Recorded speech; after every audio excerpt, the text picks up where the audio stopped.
Right guys, you'll have to excuse the wind if it's if I'm picking it up. I'm doing my best. Look at this old jail. Man, there's history right there, look. Butch Cassidy actually spent time in there. Can you believe that? Man, I bet that got hot. Hiya. What a piece of history right there, look. Look at that old padlock. But that's not all. Wait while you see this. Look at that.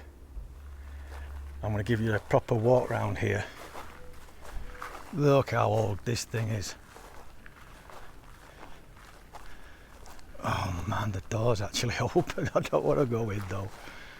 Look at it. Waterton Hall Saloon.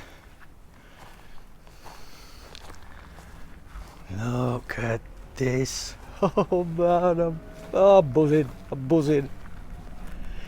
This is the old home of Billy Antrim. Now, if you don't know who Billy Antrim is, and I never, I've just read up on it all. Billy Antrim was Billy the Kid's stepfather. So it's fairly safe to say that Billy the Kid actually spent some time here when he was a little boy. Again, history right there. By the way, I'm staying at Los Almos Lodges in Glendale. Is it Glendale? I think it's Glendale. No, not Glendale, is it? I'll write it at the bottom of the video. What a beautiful place. I've had 2 nights here. Well, I've had 1 night. I've got tonight here as well. Beautiful. Beautiful.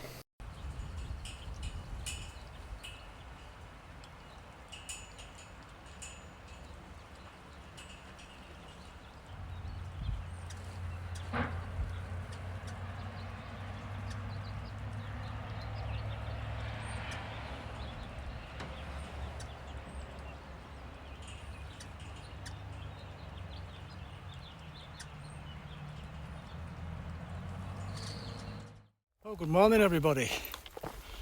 As you can see, I'm back on trail. I'm blowing already. Just come up a steep climb. Well, first off, I want to thank Kerry, because Kerry's the owner of Los Almos Lodges down in Glenwood. He's dropped me off this morning, bless him, and he also picked me up from Alma after I had that breakfast on my last video. Came through, I phoned him up, he came through and picked me up, and then he's dropped me off back this morning. What a great place to stay. Fantastic time. So comfortable, so chilled. I wish I were back there. Now, do you remember these three? These three lovely people I met from Holland. Well, I'm laying in my bed yesterday afternoon doing some videoing. Just some editing. There's a knock on the door. I thought, what the bloody hell's that? It were Patches. They've actually come to Los Almos themselves, asked Kerry, is there an Englishman here called Alan? He said, yeah, he's in number 3. So they got into number 2. So last night, we sat and watched the sun go down and we chatted for a long time. Had a great time with them, really, really nice people. They've got 1 more day there than they're doing this trail, what I'm doing now. They're heading to Doc Campbell's, so yeah, we had a rare time, brilliant. And they're very experienced hikers as well, because we had a good chat. They've done a lot of the GR routes over in Europe, hiked across Corsica. Right, but this is my view, look. Once again, it's into the sun, so apologies if it's flaring. They're the Mogollon Mountains.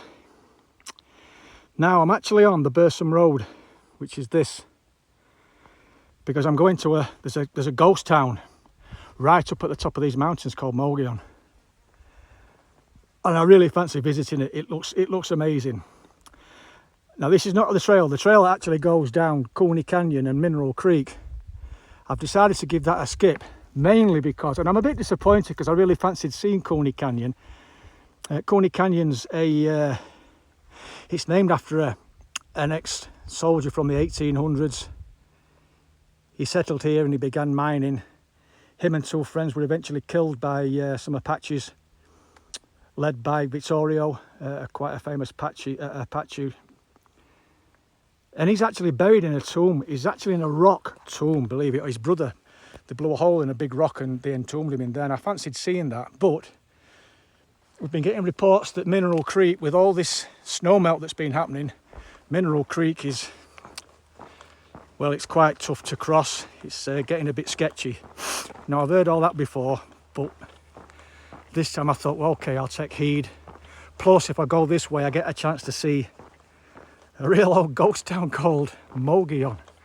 And apparently it used to be a real Wild West town back in the day. There were over 3,000 people lived here. I'm dropping everything, I do apologise. In the boom time when all the mines were going up in the hills, so I'll get back in touch when I get there. Alright guys, I've just arrived in Mogollon.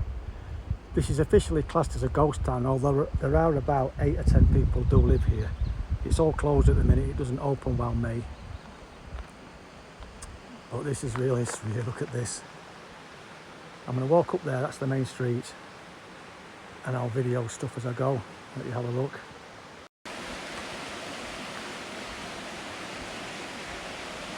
This is Silver Creek Inn. It's closed at the minute, but I believe some of it opens in May, you know, for the tourist season. Here's a museum, look, on the right. This is also closed.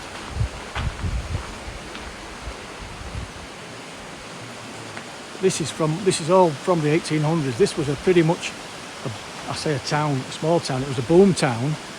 Over 3,000 people lived there at the height of its fame, shall we say. But it was a proper Wild West town. There was no law and order. It was literally, all the mines around here were all booming and people came to work. There were saloons, brothels, gambling dens. You can imagine what it was like. What a place. I've just noticed that, look, you see that old car there? Well, you can see the two. How times change, look. There's an old theatre, look how old that is. And then across there, look, those cars. How times change. You could probably hear the creek running through the middle. Man, I wonder how old that one is. It's been boarded up a while, I guess. I think I'm glad. Well, I think I did the right thing coming this way. Look, I mean, look at this creek. I'm right at the top of the mountain here, pretty much on the top of the Mogollon Mountains.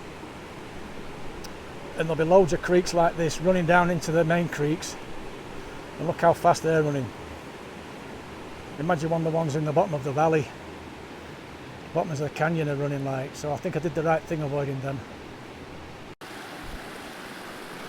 Well, I'm officially back on trail.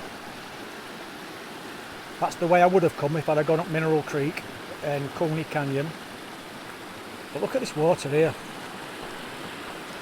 I don't know what my elevation is here, but I'm not right on the top of the Mogollon Mountains, but I'm not far off.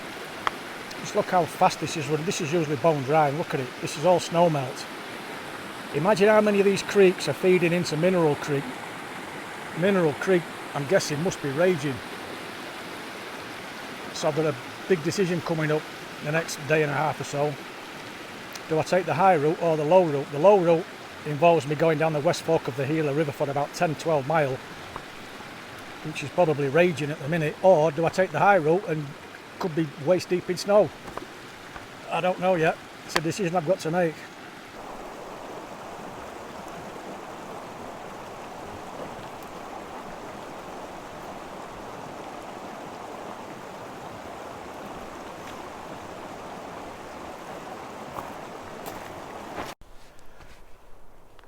Well, I've made it to Silver Creek Divide. Obviously you can see the snow. Of course, that's where I've come from, by the way, down there. It's starting to get quite annoying, if I'm honest. I think I've made my mind up which way I'm going to go. I'm not going to take the high route because this snow, I mean, I'm up to my knees just coming up this little bit here. So to climb up onto the high route, it's going to be a lot more, yeah, a lot more painful. But a great camp spot, look. Now, Silver Creek Divide, that tells me the creek that I've been following is the Silver Creek. So this is the divide, so I'm guessing this is the high spot. So from here, going that way, the creek will run down. So this is probably the high point of the creek. I'm just guessing, I don't know. But I'm going to keep following this Bursum Road that I've been on all day. and see if I can find a camp spot in a couple of hours. Well, I haven't walked 40 yards. These blowdowns here, and there's some more further up if you can see. I think I'm really going to have to push on tonight, maybe have a late one and get as far down the side of the mountain as I can. I need to be careful where I camp, because if it gets windy tonight and I'll be camping somewhere where there's these trees with, this has been a burned area recently. I don't want a tree on top of me, so I'm going to get as far down the mountain as I can. Look at that for a burn area over there. That's been decimated, look.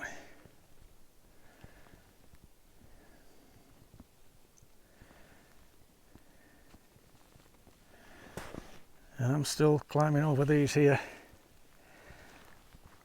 And because it's about 3 o'clock, the snow's quite soft, so I'm post all the way up to my bloody knees as well. So it's slow going.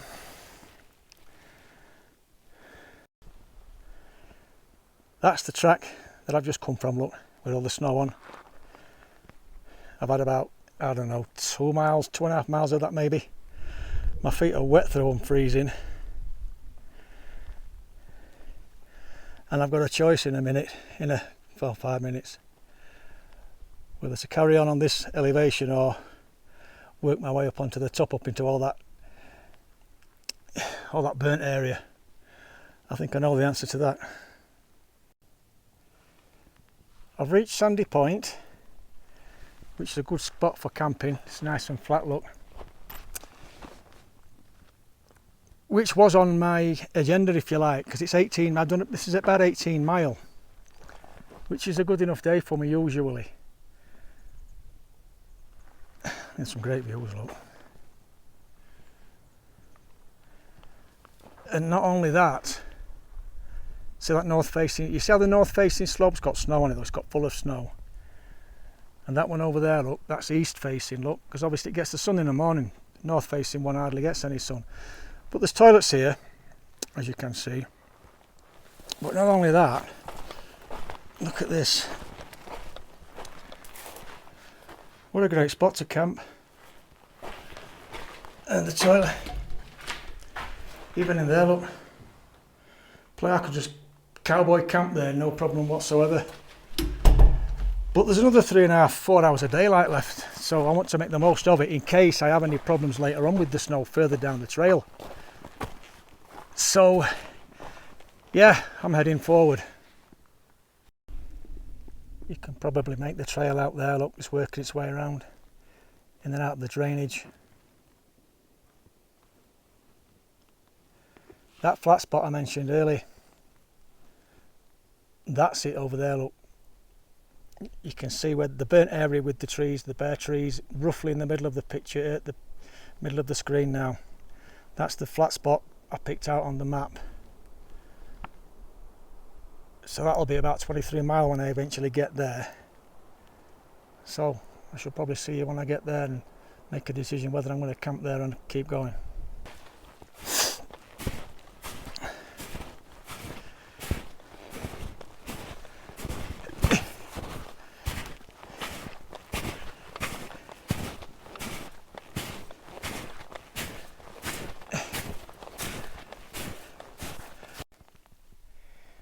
That's looking back from the way I've just come.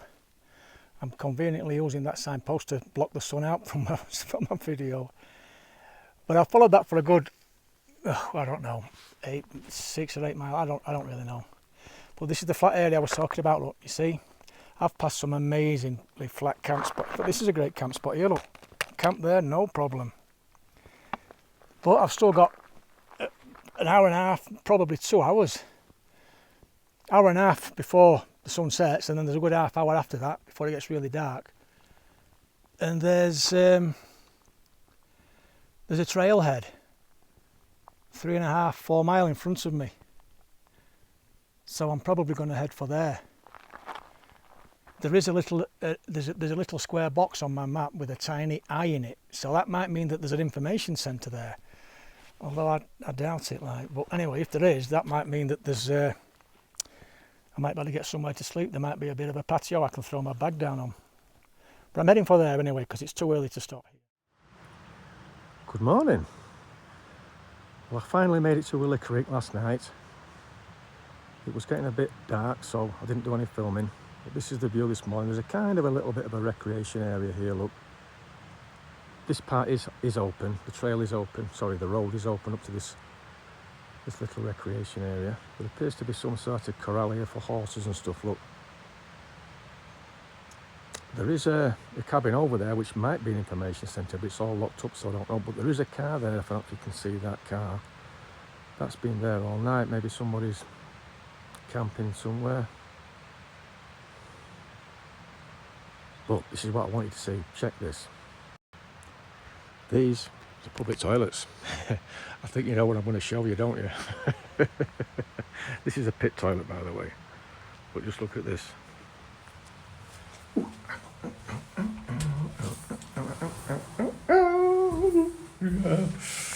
Yep, that was me last night. Gotta tell you, absolutely toasty warm. I came in here because, if I say, it was late on, and obviously this has been shut all day, so the heat, it's been in the sun all day. It was like well, not a sauna, but God, it was so warm. And I've put my wet shoes and socks on. You're not going to be able to see because, hang on, let me just take that off. Right, here we go. Yeah, look, everything's bone dry. All my socks are dry. I was lovely warm. I barely had to put any night clothes on to keep warm. It was lovely. I won't show you in there. You can guess it's a pit toilet. Yeah. So we'll have some breakfast and then we'll get moving. Boy, did I do the right thing sleeping in there last night. Look at all the frost on you might not pick it up on the camera, but the floor is as frosty as heck. All my stuff would have been frozen this morning. What a result.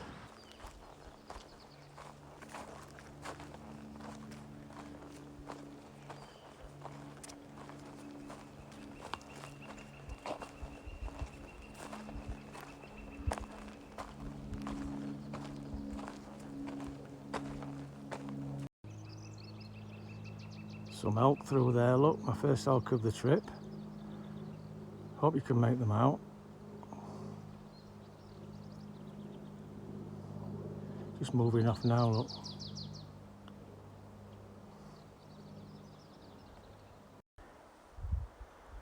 Excuse the sun, guys, but there we go.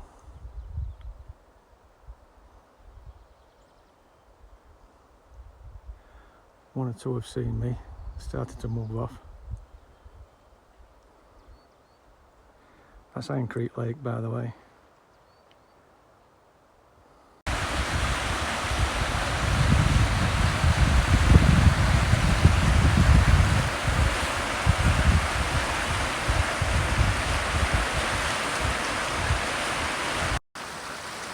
That was a real struggle to get across.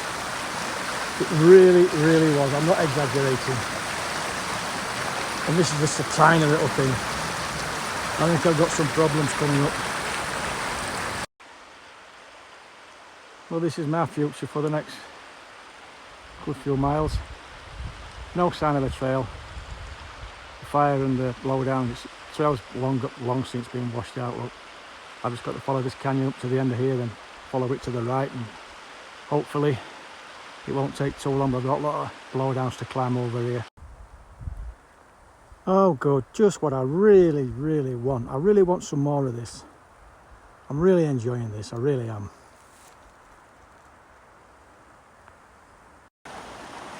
Right, that's the first crossing for me anyway of the Gila River. And I don't like the look of it one bit. That's quite deep, it's quite fast, and this is the first one. I don't know how many miles, but I'm about 20 miles from Doc Campbell's or the road. So that's a lot of this to cross. I'm not saying I can't get across that, but I think I'm going to be coming to one in the next 15-18 mile where I can't. So what I'm going to do, I'm going to go do the high route, which is about a quarter of a mile behind me. So So that's the trail I've just come down. Pretty much been following that all day, the 151 trail. And that's the way it goes. I've just been down there about, well, not even a quarter of a mile, where you've just, that last video of the river. But this here, Lily Part 3, that is the trail there. Look, you can see, you can just make it out, single track. That is going to get me up onto the top. That is the high water alternate, and I think we've got high water, so I'm taking that. It is really, really steep, but once I'm on top, I'm going to be in the pine forests. But not only that, look at this, look. I'm doing that in the morning because I've got to stock up on all my water. I'm going to have to take a load of water because I've no idea what water's up there.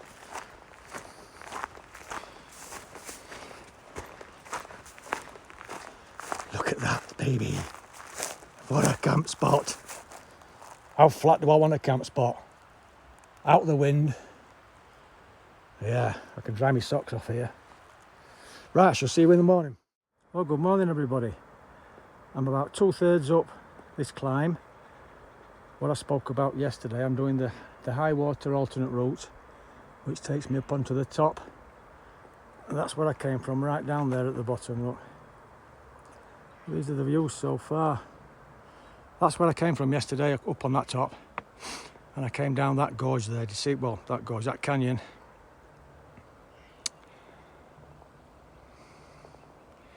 Look at those beautiful mountains in the distance. Now, I'm not expecting any snow up here. Mainly because it's quite open, it's not steep. There's no really steep north-facing slopes, so I'm not expecting any, if much at all. But I'll see in about, I don't know, quarter of an hour or so.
Right, you see those blazes?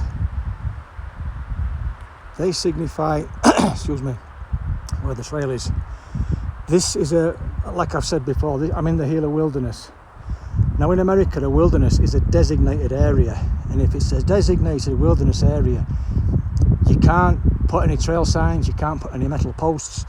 You literally can't do anything. I've just bumped into some people back there, which I'll go into more in detail, because it was a really good 15 minutes. But that's why a lot of these wilderness areas are literally as rough as anything, because you can't bring a petrol chain, you can't bring anything, you can't bring a battery operated tool or a petrol chainsaw. So that's why all these blowdowns, if you want to move them, you've got to come up with a damn handsaw and move them. So yeah, that's a new one. Look, can you see? That may have even been done this morning, because I've just bumped into some people that are working on the trail now, but I'll go into that later. Do you remember me saying just then that looks brand new? I don't know if it's going to focus in well enough. But you see the sap running, look, can you see it? And that's just come off of it, look, so that's been done this morning now. Like I say, I'll go into that a little bit more detail when I sit and have a biscuit. Well, like I said earlier, I've just bumped into a load of trail maintenance volunteers just back there. I had a real good chat with them, 15, maybe even 20 minutes, just stood talking. I thanked them about 4 or 5 times for what they did, all volunteers. And as I'm talking to them, one of the guys, similar age to me maybe, he said, "You from North England?" I looked at him, I says, "Oh my God," I says, "Yeah." He says, Manchester? I says, no, but not far away, 40 odd mile maybe. I said, and anyway, I told him a story about the, you know, everybody thinking they were an Australian and a New Zealander and blah, blah, blah. So we had a laugh about it. I said, no, mate, you're the first one. You are the first, well, except for Pine last year, you're the first one that said, I think, are you from the north of England? I said, how did you know anyway? What gave you? He said, I'm from Norfolk. I said, well, that's cheating. He said, yeah, I'm from Norfolk. I moved out here 30 years ago. I said, I know straight away you were from north of England. I thought, well, that don't really count. So yeah, we had a good laugh about it and a chat. And then they says, no, keep a lookout for some horses. I said, oh, there's some wild horses around here. He says, no, we've got some pack horses. They're on their way to bring us some materials. I thought, all right, calm down, Alan. So yeah, brilliant. How are you? Very good, thank you. How are you? How are you doing? I'm doing very well, thank you. Good. Thank you for all that you do, by the way. Thank you so much. You bet. You're welcome. He can be a little spooky, so. I shall be very quiet. Well, it's more. Actually, they like it when you talk to them. All right, is that Recognize okay? you as a person. All right. They sort of see the backpack and wonder what you are. Yeah. Where are you headed? Sorry? Where are you headed? I'm doing the Grand Enchantment Trail. I'm heading for Albuquerque, but I'm heading for Doc Campbell's tonight. Oh, okay. Maybe we'll see you. Yeah, maybe so. I'd like that. Right, chaps. Look at that little beauty. Right on the trail, look. Obviously sunning itself. I'm going to give him a walk round. I could make a noise, he didn't move because that's a gopher snake, that's not a rattler. They're not venomous, they don't bite. Oh, he's moving. He must have heard me. What they do is see if they've caught a bit of prey or something, they'll eat it and then they lay in the sun to digest it. But I'm going to leave him alone. Like I say, they're not dangerous. He's a gopher snake. Right, I've made the trailhead. If you take that little road there, that takes you up to the Gila, the Gila Cliff Dwellings. I've missed out on that this year, but it is what it is. Obviously this is the trailhead, look. There's the toilet, I might sleep in there tonight. Right, I just need to get to the main road, then take a right hand south for about 3 miles to get to Doc Campbell's, so I shall probably see you when I get there. Right, I finally made it. A lovely elderly lady stopped and gave me a lift for the last 2.5 miles, which saved my little legs. I've managed to get the password for the Wi-Fi, so I'm just working on my videos now. This doesn't open well 12 o'clock tomorrow, but the guys that own it live round the back and I can only got to go on the knock on the door and they're going to come and help me out, get my resupply box and grab some food so I don't have to wait all day. But apparently that's the place that you can camp. See that trailer? Next to that house, look to the left. That trailer, apparently if you go up there you can allow to camp up there, so but I'm going to do my videos first. Then I'll go up there and get an early night.